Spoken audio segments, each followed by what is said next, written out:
And welcome to the ACL Throwdown. I'm Ryan Alessio, and soon I'm going to be joined by Eric the Reaper Ryder, who has never missed arm day. I've seen that firsthand in Virginia. But before we bring him on, I want to tell you about our sponsor, the ACL Swag Shop. Get all your ACL products. You get t-shirts, hoodies, hats, whatever you need. Make sure you check it out. iPlayACL.com. Check out the ACL Swag Shop and get yourself geared up for our big tournaments that we do. Eric, welcome aboard. We got 2 nationals in the books since the last show. A lot of them for a great cause. Got a lot of great charity. Raised money for a cure for cancer. We were in Virginia. And how was it? Did you have a good time? Yeah, Ryan, this was a fantastic tournament. Hats off to Bruce Latterberg, who helped run everything, put everything together, raised a lot of money for cancer research. It was an inspirational day. For everybody. And it was just a fantastic day overall. You know, we raised a lot of money, and we had fun playing the game that we love at the same time. So overall, it was just a fantastic day, or fantastic weekend, I should say. And again, hats off to Bruce because he organized everything. We had 2 different gyms. We had booths set up, all different vendors, and people could walk around and pay visit to all the vendors and sign up for things, buy things.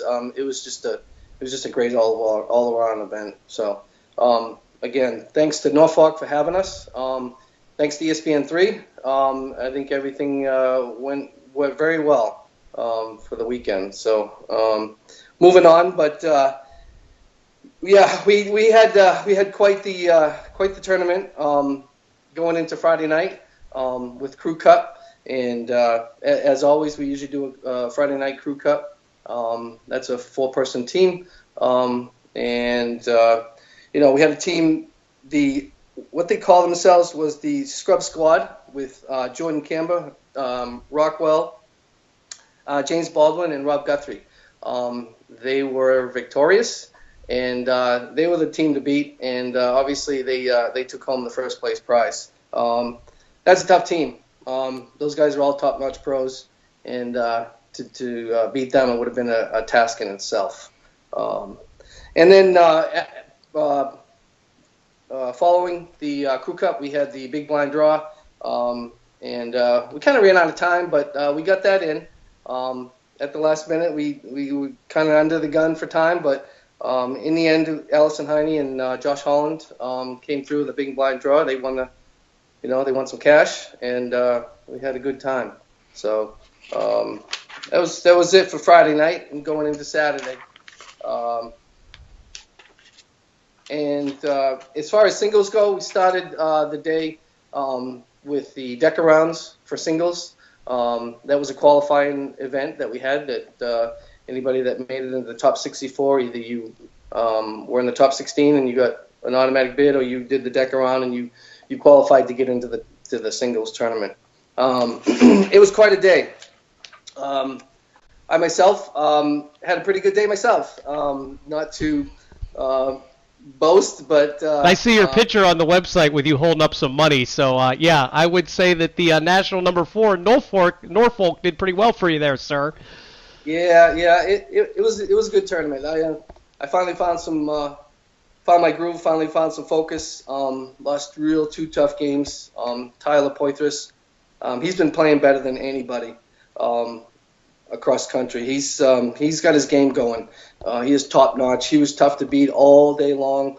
And in the end, he beat me in the semis and the winners, and then went right to the driver's seat in the singles finals. He ended up playing Rocky Rockwell, another ACL advisory board member, and Rocky played him tough, but in the end, Tyler was just too much. Rocky had gone through Jamie Graham to get to Tyler. Again, I had a tough match against Jamie Graham to get to Rocky, but again, I came up. I think I came up a point short. I think I lost that game 21-20. So it was good battles all day long, and we had a real good tournament.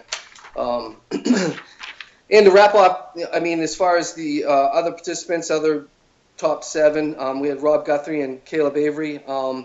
and tied for 5th, and Trevor Brooks and James Baldwin, who was tied for 7th. So that wraps up the singles.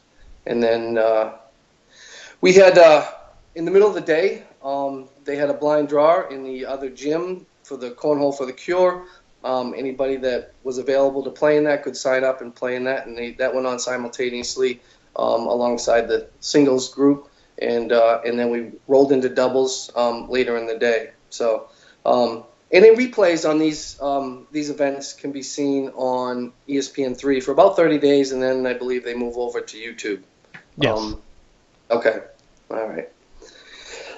So rolling into doubles, hats off to Jimmy Airbender Allegra and Derek the Beast Holland, two Gas House guys, two guys that I play with regularly. They've been so close. They've won a lot of regionals, but they've been so close in some of these big tournaments. And they were the team to beat. They rolled through the winners bracket, went right to the finals. Ended up winning the finals. They lost the first game, and it was just a battle all day long. You had the likes of Rob Guthrie, who normally doesn't team up with Jordan Kamba, but they were a team to beat as well. They ended up doing very well. Jordan and Guthrie got third, and Rockwell and Baldwin, who lost to Allegra and Holland in the finals. That was a battle. They lost the first game, and then Holland and Allegra won the second game. So it was a fun match to watch. Hopefully everybody got to see it on ESPN3. It was really a great day of doubles play as well. And then you had the likes of Duncan Clemmer and Josh Holland, two young kids, also play in this area, in my area, with the Gas House crew. These two young guys are really, really tough. Both of them have a great game. Both of them have great airmail games. Josh Holland has been playing as good and better than anyone that I've seen at any level. And then alongside that, after that, you got Trevor Brooks and Tyler Poitras. They tied for 5th.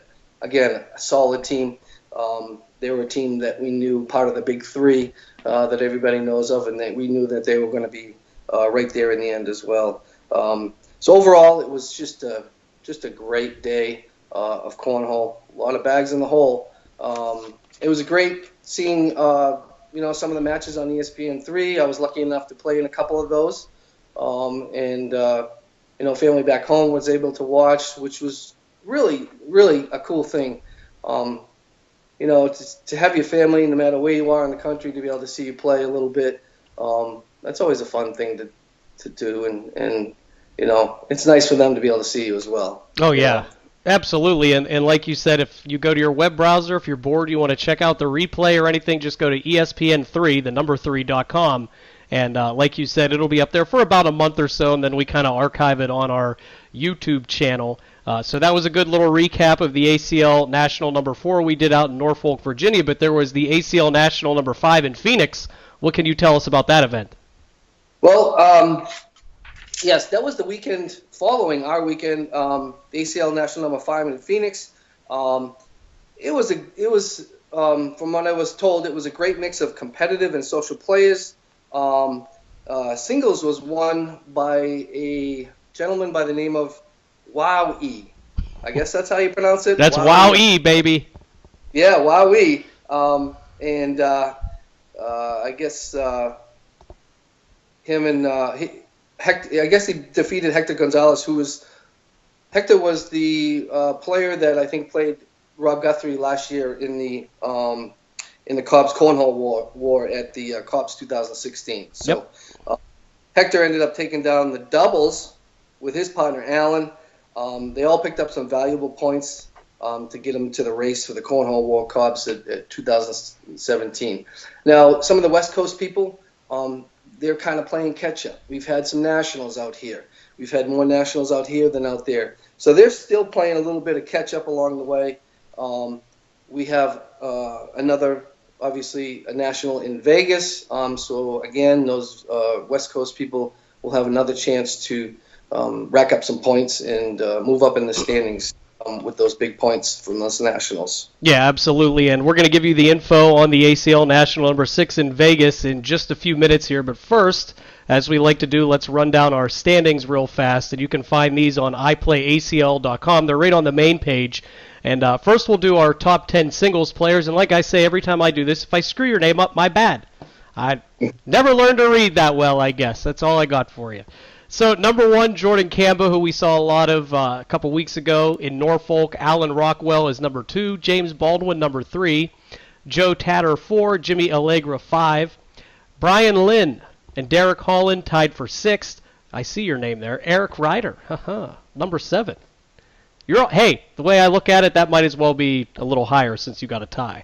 Number, I guess at 9 is how it's listed here, Roger Brooks. And then Chucky Love rounded out the top 10 in the singles. Now let me give you the top 10 overall standings here. And we got James Baldwin, number 1. Jordan Kamba, number 2. So he's number 1 in singles and number 2 overall. Alan Rockwell, number 3. Jimmy Allegra, 4. Brian Lynn, 5. Derek Holland, 6. Joe Tatter, 7. 8. Roger Brooks, 9. Mickey Pope, 10. Chucky Love once again. So once you look at those standings, the singles and the overall, does anything stick out to you? Are there any players that you see that's maybe should be on here that's not, or guys that are overperforming? What sticks out to you when you look at these singles and overall standings? Well, if you look at the majority of the players from right now are listed from the Carolinas. You got Chucky Love, who's the Ohio part of that Ohio crew. You have a lot of people in Ohio. I mean, I can't discount anybody anywhere in the country right now because Cornhole has grown so much. That Ohio group is just fantastic. They have a lot of great players.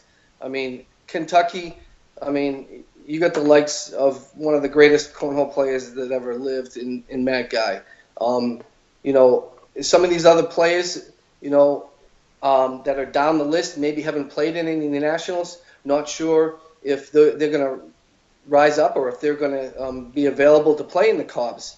But if they are, those are going to be some of the other players that are going to be tough to beat. Easy Zockland, he was right there at the end last year. Jay Dotson, he's another guy that's from up the northern area. And all those guys up there, even though they may not be in the standings right now, you got to be, you got to watch out for them because they're always going to be tough. And then, Rocky's always tough. Baldwin's always tough. Kamba, those guys in Virginia, they have a real tough group there. And then, I can't discount any of the Gas House crew. We've had a great year so far with Jimmy and Derek and myself and Danny Blanks. When Danny gets on a roll, he's as good as anybody in the country.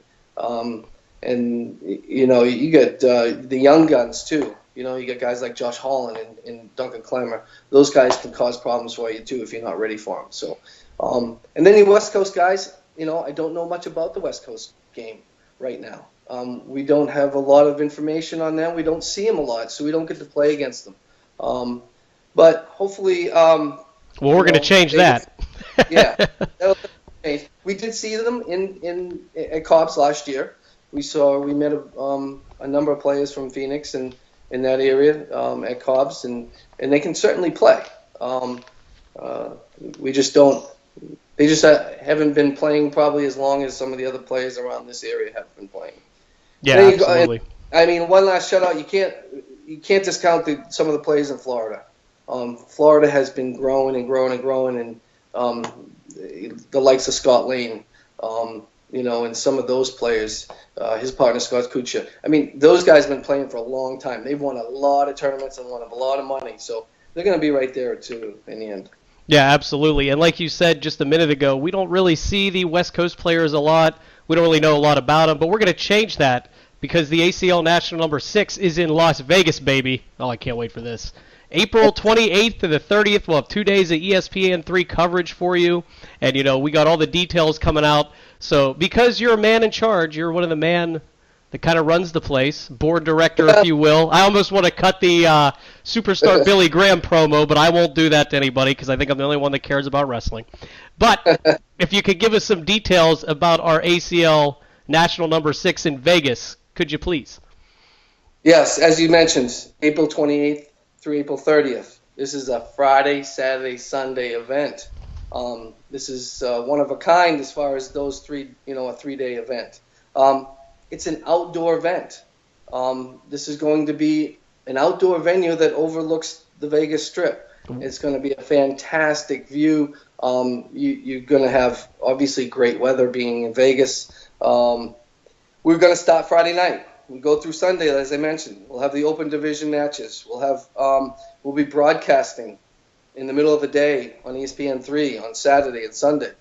Sunday will end probably no later than 6 or so players can catch their flight and go back home if they need to. But there'll be a $5,000 prize pool for the open division singles and doubles, and it only costs $40 per person to play in both events. So that is a deal in itself. $5,000 to give away that weekend. The weekend we had in Norfolk, we gave over $4,000 away in prize money. So that's what the ACL is all about, is giving back to the players, letting them earn the money.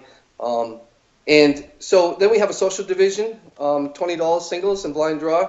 We're going to have 50% payout for that. We'll have women's singles and senior singles for $20 apiece on Saturday with a 70% payout as well.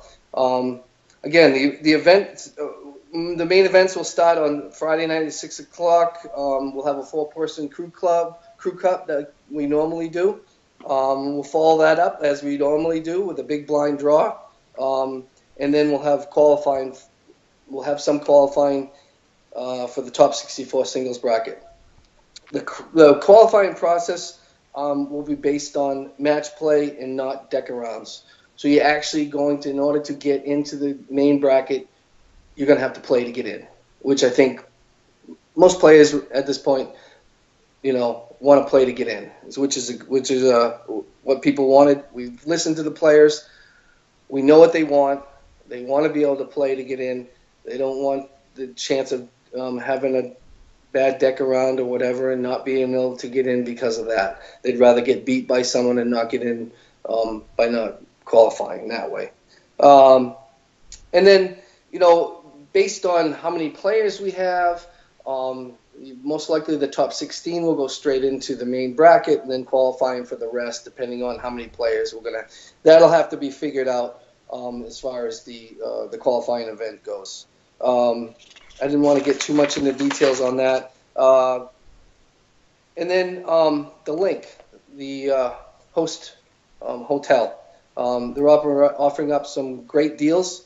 $99 for Friday and Saturday night, and just $59 if you want to stay Sunday as well. No brainer. I think it's time to say Sunday night. Yeah, and like I said, if you put 4 guys in a room or even 3 guys in a room and you want to share and split the cost, you're going to come out of it pretty cheap with those prices, staying on the Vegas Strip and being able to, not only play cornhole but take the time and take in some gambling or sightseeing or whatever you want to do in between. There'll be a lot to do. Yeah, well, it's Vegas. I mean, they don't put all the signs up and waste all that money on advertising for no reason. I mean, right. It's Las Vegas, damn it. We're going to have a good time. And this is pretty cool. So on the broadcast we did on ESPN3 in Norfolk, my buddy Trey Soto helped me out on the broadcast, did a great job. This time around, your son, we're getting everybody involved. Trey is going to join me to call the action on ESPN3, and I saw his video he made, and I thought it was pretty good. So what do you think your son's going to bring to the table when it comes to the world of cornhole broadcasting? Well, he's been playing as long as I have. Believe it or not, we started playing together. So, and we started in this area. This is where we used to go to weekly blind draws where there'd be 50-something teams in a weekly blind draw. So this is where really cornhole is just exploded. So he's been a part of this for many years. He knows players from all across country. He knows players from Ohio, Kentucky, West Virginia, Maryland, the Carolinas, Florida. He knows all those players. So what he's going to be able to bring to the table is he's going to be able to bring their strengths, how they play, their weaknesses, their strategies, some stories mixed in between. Maybe they want us to tell them, maybe they don't, but he knows a lot of these players. So the insight, and he knows the game very well. He's a very, very smart guy, very, very intelligent. So some of the analytics that go into some of the cornhole, some of the analysis of how players throw, what their strengths and weaknesses are compared to another player, how they're going to play another player when the matchup comes. He'll be able to provide a lot of insight into that because he's just been around so long and he knows so many people and so many players. So we're really looking forward to having him in Vegas, and he's real excited about it. So I saw his video as well. I thought it went very well. And he'll bring a little side of humor too, I'm sure. Good, because I like to have fun. So. Yeah, it's all about fun, anyways. This is cornhole. Right? You're absolutely right. So before we get out of here, I'm looking here, and it looks like you're going to have a video coming out leading up to the Cobb's 2017. So you're going to do a little video on all the details coming up, correct? Yeah, I think it's important that people understand how they qualify, how much it costs to qualify, what the schedule is going to be, when can I qualify, when can I sign up, when I can register. If I'm in the top 16, where does that put me in terms of Cobb's? If I'm in the top 160, where does that put me in terms of Cobb's? So I'm going to break all that down. I'm going to have, in addition to a Q&A session, I'd like to do a live feed for anybody that has any questions that I can answer in the moment. And I think in going over the schedule as well, do I have to be there on Tuesday? Do I have to be there on Wednesday? What if I want to just play the competitive or the socials or just the women's or the mixed doubles? So there's a lot going on, that week, and people get a little bit, confused when they don't quite understand it. So I'm going to try and break it down as best I can, answer everybody's questions, and just make it clear as mud. Yeah, absolutely. That's a good idea. And then also closer to the April event in Vegas, myself and Trey, we're going to do a little Q&A video as well for that event, but you're going to do one that goes over basically everything before that big North Carolina trip for the Cobb's 2017. So we're about to get out of here, and once again, let me say, make sure you visit iPlayACL.com. Visit our swag shop as they sponsor us, and you can get all your cornhole gear. And before myself and Eric get out of here, you have to do one thing, or else we can't end the video. Well, that's right. And until next time, get in, where you fit in, and throw it down. We'll see you in Vegas.